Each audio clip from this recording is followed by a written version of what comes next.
Today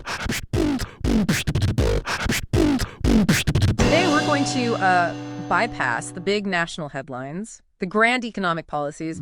Our mission is much more tactical. We're diving right into the physics of consumption, the atomic level of the economy, microeconomics. That's a great way to put it. We're focused squarely on the individual ground level decisions, the things that dictate everything from the price of bread to how a whole industry works. That's exactly right.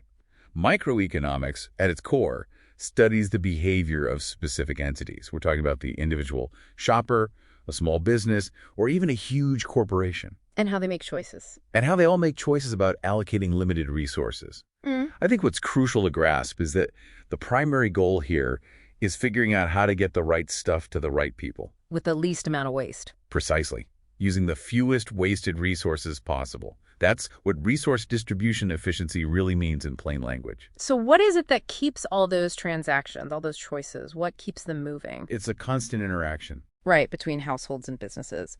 I think it's often visualized as the circular flow of economic activity. It's sort of like the economy's circulatory system. It is.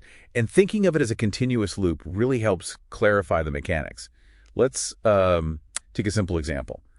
Imagine you, the listener, go out, buy a cup of coffee. Okay. That single transaction, believe it or not, represents all four paths of this flow. All four. Yep. So you hand over your cash, that's the expenditure flow, your personal expense.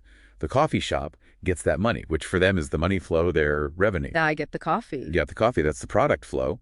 But, and this is the key, for that coffee to even exist, the shop had to hire a barista, buy the beans. Right, they had to get resources from people. Exactly. That's the resource flow, where households sell their labor or land back to the business. Yeah. That whole four-part loop, it's just constantly turning. It's the engine. Okay, so that's the basic system. The engine is running. But how does the market decide how much money flows in that circle?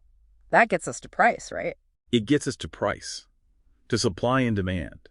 So supply put simply, when prices are higher, businesses are generally more motivated to sell more of a product, a direct relationship.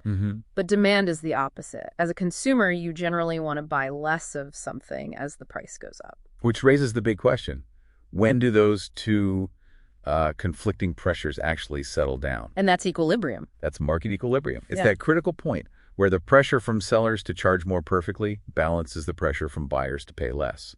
When a market hits that point, the price can just stick for a while.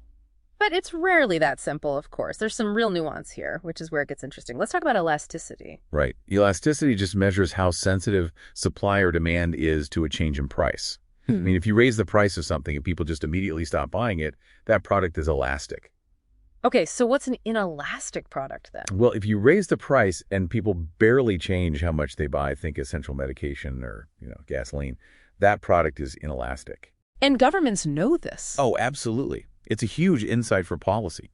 They often put heavy taxes on inelastic goods because they know demand won't really drop, which guarantees them steady tax revenue. And if we're talking about hidden factors in the market, we have to bring up opportunity cost. This is such a powerful concept because it reminds you that the true cost of any decision is, well, it's almost never just the dollar amount. It's what you give up. It's the value of the next best alternative that you gave up.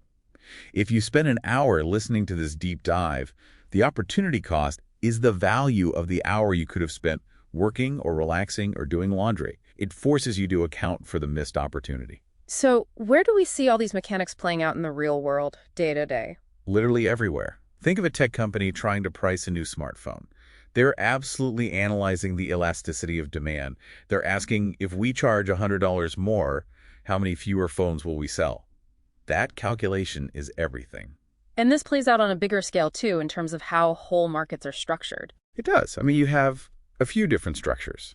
On one end, there's perfect competition, lots of buyers, lots of sellers. Nobody can really control the price. Super efficient. And the opposite. A monopoly. Just one business in control. But what we often see in big industries is an oligopoly, where just a small group of firms basically runs the show. Like the gasoline industry. The gasoline industry is the classic, most visible example of that.